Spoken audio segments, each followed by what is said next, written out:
welcome to RedLeaf Outdoors. I'm Jack Pruitt and this is Aaron Ridgway. And what we're going to try to do for you all this year is we really want to try to bring to life the real world hunting that we've all grown up with. You know, we're not professional hunters by no means. We don't own thousands of acres of private ground. You know, so we ain't going to kill the biggest record animals out there, but we like to think we're somewhat decent at what we do kill. So the thing that we enjoy the most is the camaraderie about hunting with your family members or your friends, and we just enjoy it, and we just want to bring to you all what we enjoy. And it's been a tradition that's passed down from year to year with us, and we're just trying to pass down the tradition that has been passed down to us. And like the filming process has been a blast. It's been fun trying to get to learn some of that. You know, there's still a lot of growing we got to do, but I think we're taking steps in the right direction. You know, it's been fun. This year we're going to bring to you our food plotting. We're going to bring to you our stand positioning, which is a big factor whenever you go to place your stand and you have different wind directions. You want to place your stands in different wind directions. So we're going to bring to you that, and also our deer and turkey hunting. And I'll tell you what, guys, we have a blast with this stuff, especially hunting with family and friends. It's unreal what you can do out there. It's been some pretty good hunts this year. It has been a lot of fun. So we hope y'all enjoy it, and check us out on Facebook or RedLeaf.com, RedLeafOutdoors.com. You get that there? Yeah. You get it all out? Yeah. It's RedLeafOutdoors.com. Did you get it out? Get it all out? That's what we're talking about. That's the type of stuff that goes on all the time here. It gets annoying sometimes and we get razzing each other a little too hard, but it's all fun. It's all in good nature. So like we said, we're just your everyday average Joes. We just document our hunts, and hopefully y'all enjoy them. Stay tuned. Let's see what happens now.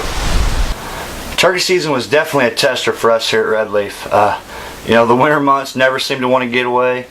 You know, you'd have birds gobbling one day, the next day you couldn't get them to say nothing. A lot of flock action. Birds are still holding tight in them winter patterns, so you just never knew what you were going to get from day to day. You know, there's a lot of days you're hunting in, you know, sweatshirts and coats and everything because it's, you know, 35 degrees in the middle of spring. So it was tough, it was testing, but it was fun. We did manage to get a few hunts rounded up. First one we're going to look at here is going to be pro staffer Anthony Koontz. You know, maybe he gets one, maybe he don't. You know, you just got to stay tuned and see what she does. Alright, we're going back to the old Ridgway farm. Set up a ground line he made last year. Turkey's been roosting probably 60 to 80 yards away from the ground line. We're going to go set up, try and get the turkeys to come in. If they don't come in, we're going to just run and gun from then. But instead of gun, packing the old bow. So stay with us, it's probably going to get good. Alright, we just got set up a couple minutes ago. Let's look back in here. And here it is, homemade ground blind. Bunch of cedar trees over a lot of fence. We got two birds gobbling straight ahead and down the hill a little bit in front of us. And he's thinking that they're heading across the middle of the field. Home turf advantage of sort. Well, hopefully these birds will start firing off behind us and work up this log road and be able to have like a 20-yard shot. And if that's the case, I'm going to try and head shoot. Anything past 20 yards, I'm going to shoot him in the body with the bow. So hopefully this gets real interesting soon. I'm ready for daylight to kick in.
We got 2 jakes coming this way. We're gonna give them a couple soft yelps and a couple cuts and see if we can't get them to coax on into range and get on with the bow. So.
Get it?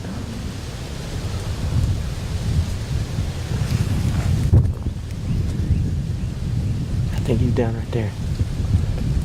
Well, took 2 shots, but I shot a jake with a bow. It is kind of exciting, not gonna lie. I was kind of debating on shooting him when he came in, but Ridgeway kept telling me, "Oh, you gotta shoot a jake with a bow, like your first bow kill or first bow kill turkey." So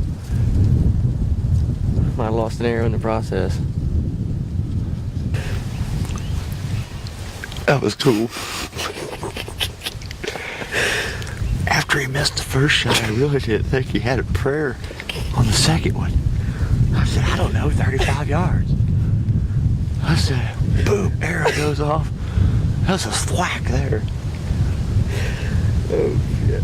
That arrow's still inside him. I saw him dragging it, I think. Folks, that's cool. Bow kill turkey. Bow kill turkey, RedLeaf outdoors. After I shot, we seen it go in over here at the corner. I waited for a second, and it came back out. Watch it walk right up this draw. I think we seen it lay down up here, so we're gonna go see if it's there. Cross your fingers, hopefully it is.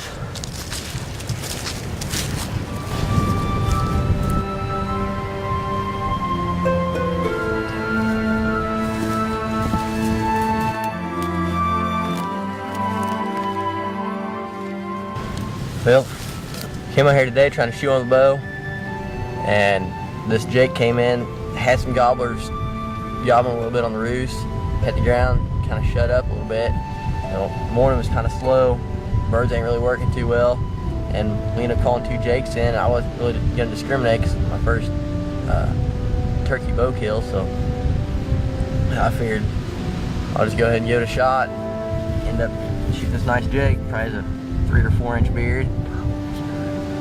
Came in strutting, gobbled it a couple times, and just put on a show. Had him about 12 yards in front of the blind, shot right over the top of him. Kind of felt stupid for that one. And then he starts getting out there a ways, got out there to about 35 or 40. I asked Frog how far he was, and he just kind of gave me a guess about 35, and I just threw back, and he had him in the camera. I just let it rip, and managed to stick him.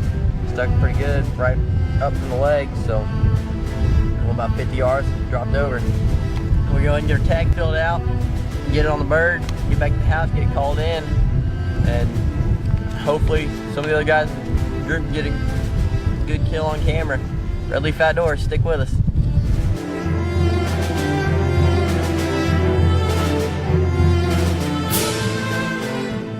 Congratulations to Anthony.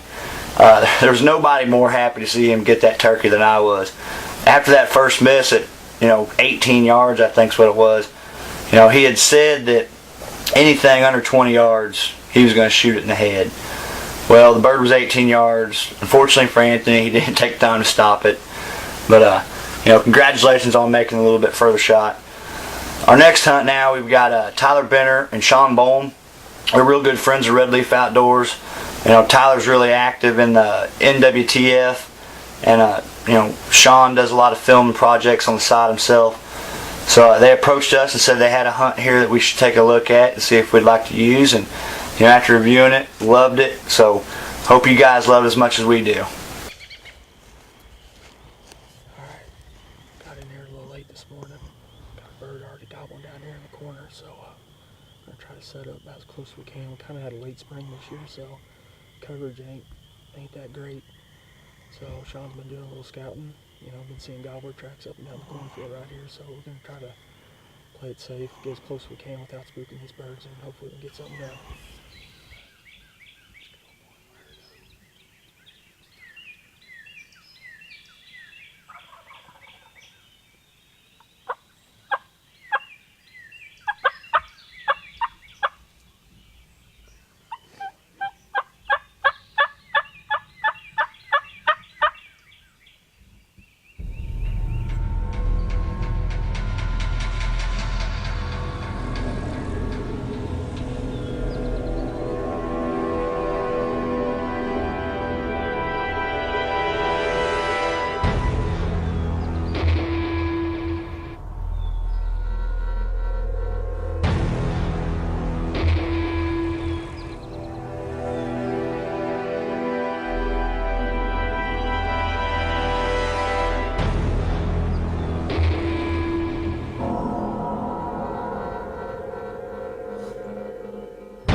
thought it was recorded.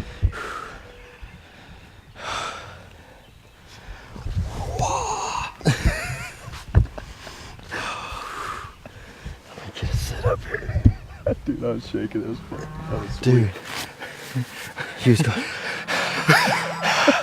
I could see the sound check going.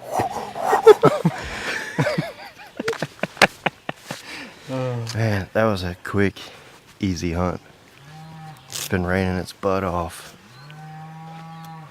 And today we had nice weather, and I think the sun's gonna shine, but we came to my deer hunting spot. I've never turkey hunted here in the spring. I think I've been making a mistake. But we had a Jake just roosted, 125 yards from us? Yeah, not even that, maybe. If that. And what's wrong, buddy? Got a headache? and he flew down, messed around the field for a while. We had these we heard him gobbling about 250 yards down, where I got an old deer lick. And they finally came out in the bottom where we were hunting. And we doubled the shotguns. I don't know how in the world. The Jake decoy. Yeah, that's what freaking. Tyler shot first, and I backed him up. We was moving around, jumping around. I don't know how that guy didn't see us, but we got her done today, man. No joke. Look at the blood. Yeah, buddy. I had to shoot this one. I saw that big old beard. I'm picking. We came in there early this morning and set up on these birds. They started gobbling, and shoot, we had it done by 6:45. This is Tyler's first video kill. I was running the camera. I wasn't expecting to get to shoot, but that was an added bonus. I was surprised the guy didn't give up the game when he heard the shot, but he wasn't liking the Jake decoy. But we doubled down in Missouri. We both got our tags filled. Now I'm gonna try to get some youth tags filled. We've had terrible weather, but we got her done in Missouri. Right on.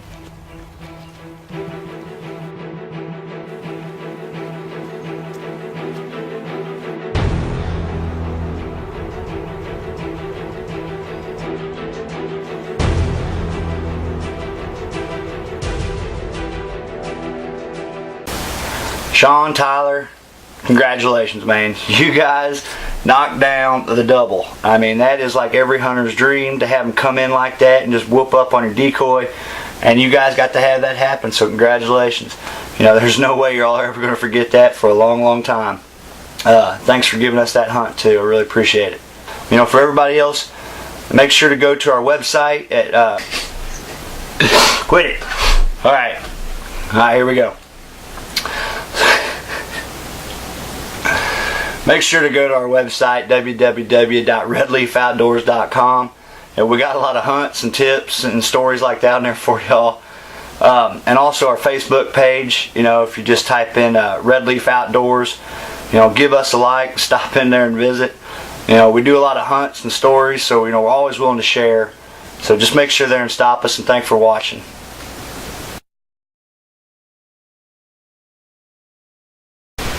Hey everybody, I'm Aaron Ridgway from RedLeaf Outdoors. Today I want to talk to you all about the Hunter Series tree arm from Muddy Outdoors. We just picked this up the other day and we've been running it through a few tests, and kind of want to let you know what we've come up with. The Hunter camera arm is Muddy's mid-price range camera arm. You know, at first glance, this thing is just kind of beefy and mean looking. You know, I love the logo. And I love the solid metal construction. I think the only 2 or 3 things plastic on this entire camera arm is probably the bushings. You know, the little washers you've got here and all your pivot points. And then your screw nozzle for your pan head attachment. You know, this camera arm will hold cameras up to 15 pounds, so that shouldn't be a problem with any of the cameras that are out there, you know, for the majority of them at least. Definitely ones that you think for, you know, filming hunts and stuff like that. It's got a quick attach arm here. It just pops out. That way you can keep this in your bag. And then once you get this attached to the tree, pull your arm out, drop it down in, put your pin in to lock it, and you're good to go. So, you know, attaching to the tree is pretty easy. It's got a plenty wide enough ratchet strap here. This thing will fit around, I don't even know how big of a tree, but it is monster strap. You're probably looking at 6 to 8 feet of ratchet strap there or so. So any tree shouldn't be too big of a problem. It's got a heavy duty ratchet strap on the back, so I mean, you know, once you get these teeth here to bite in, and which these teeth are pretty sharp, so you know, with the heavy ratchet strap, the nice strap, and then the teeth, once you get that base attached to the tree, that thing ain't going nowhere. And with the solid metal construction, this camera arm will definitely probably outlast as long as I live. So I'm really liking those features. Some more features that I like is the overall length of it is 47 inches, so just under 4 foot.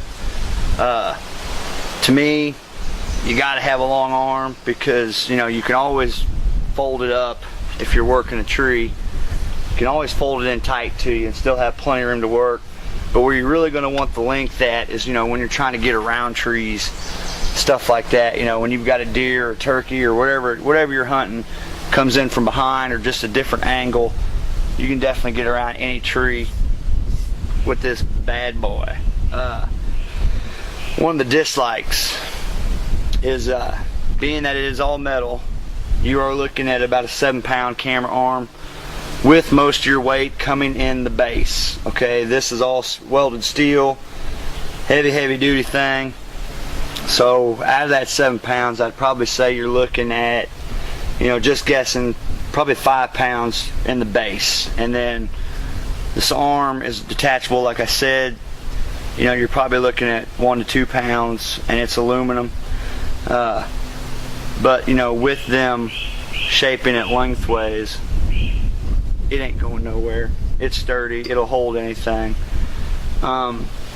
Leveling this thing is pretty simple. I'm pretty impressed with the ease of leveling it. Down here, right below the bars, you've got your 2 little arms. You just move those left and right, in and out, however you want to word it. And then that allows you to turn the arm back and forth. That'll give you, you know, you get anything crooked, you can level that out. But to also get your height straightened out, it's got a threaded bar right here. You know, with a few twists, it'll raise and lower the whole arm. So, you know, you put this thing on a crooked tree, it should not be that hard to get it leveled out. Right now it's on a straight tree. I've tried it on some crooked trees, and like I said, it seems to be not a problem. All metal. It's gonna cost a little bit. This camera arm here, which I'm not crazy about, but I'm gonna go into a little bit more about it. This camera arm runs $300. And you know, your first thought might be, holy goodness, that's a lot of money.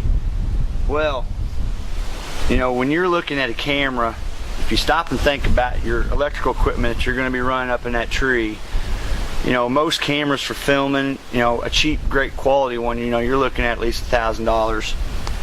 So you want something that's going to make sure it's going to hold that camera up in the tree. You don't want nothing falling off. You don't want anything cheap and flimsy. And I can tell you from experience, we've gone through probably 3 or 4 camera arms in the last, you know, 5-6 years, and I can already tell you we probably spent over $300 in camera arms that were just flimsy, clumsy, you know, hard to adjust. You know, they didn't really attach well to the tree. This camera arm, if it was out a while ago, I should be kicking myself for not getting this camera arm a lot earlier, because this camera arm, not only is it going to last me as long as I'll ever need it, you know, $300, I could have had that thing back doubled up a long time ago. I had something that was actually going to last. So if anybody knows any cheap camera arms they want to buy, I got a shed full. I think this thing here is going to definitely do the trick, definitely what we need. You should definitely look them up if you're in the market for a camera arm. Their website is gomuddy.com, www.gomuddy.com. So, you know, if you're willing to spend a little bit of money and make a good investment, you know, I would definitely say that this camera arm is a great investment, just for the sheer fact that it is going to last you a long, long time. You know, well built, well construction, very smooth head, fluid movements all around. I cannot wait till fall to get up there and actually do some filming with this thing. Just playing around in the yard so far, everything's turned out pretty good. So like I said, definitely look them up, and you know, thanks for watching. We'll see you out in the tree stand.